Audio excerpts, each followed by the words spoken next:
So, the last week on Twitter was the insistent whining of tourists wondering why aren't there female space marines.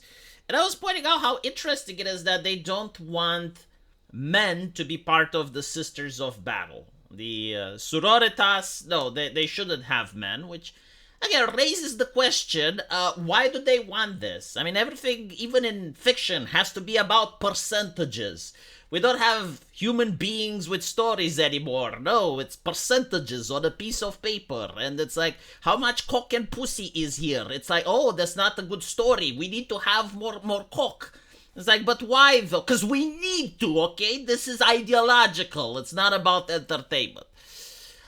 And, they notice that it's not budging. Like, people just aren't listening to them.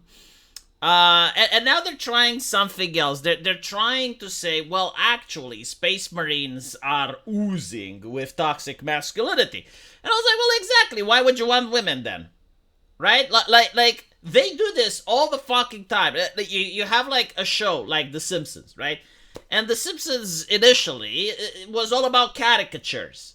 Like you have a lot of stereotypes in The Simpsons. And then they go like, well, why can't we have more Indian representation in The Simpsons? And then when they get it, it's like, oh, but it's stereotypical. Why is it stereotypical? It's like, because you wanted it in the fucking Simpsons, right? It's literally the same here. It's like if the Space Marines are oozing with what you consider to be toxic masculinity, why would you want women being depicted as such? Because I know you care about it. Like these individuals, it's almost like their brain is wired differently in a way. They don't look at a character as Susie from Warhammer 40k. No, like Susie is a representative of women everywhere. Susie is representing your mother. Susie is representing your daughter. Susie is like in the House of Lords, representing people, right? So because of that, she can't have any negative traits. She can't say anything stupid. She can't be put in a compromising position. And this is why their entertainment is bland and boring. And this is why gatekeeping is important. And by the way, gatekeeping, I just want to make sure that people know what it is. It doesn't mean like they can't play the hobby. Because of course, they can go to a game store. They can buy Warhammer from there. And there's no one that can stop them.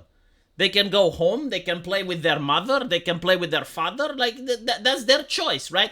That's not what gatekeeping is. Gatekeeping is when you see them make the calls for these unnecessary changes, we as the hobby have to tell them no, and have to tell them why.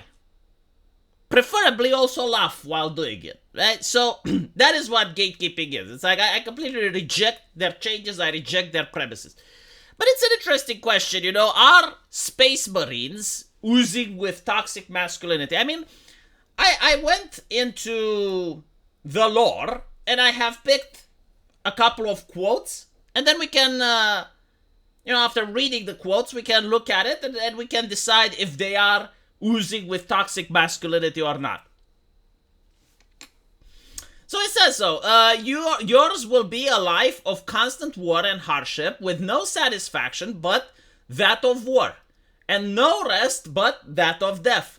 There will be no love but that of your brothers, no family, nothing to pass to future generations save the stories of your deeds, and the service to humanity preserved in our chapter records.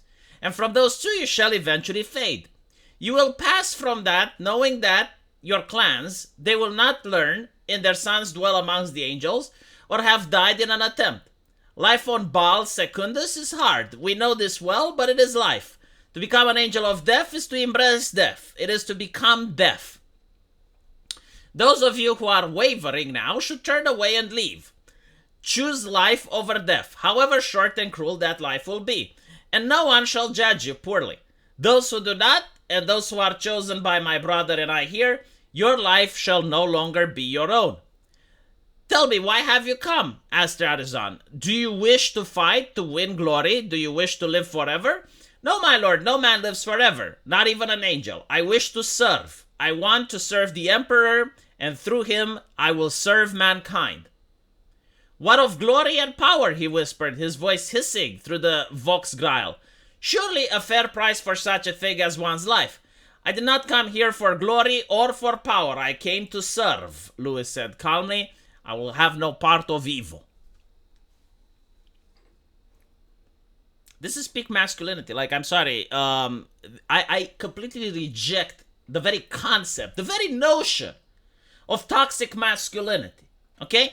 Toxic masculinity, you can say that it is a drunk husband beating his wife. But this is not what they are talking about. Like, when you listen to the people from the academia, they use the word toxic masculinity to make you think of the example that I gave previously.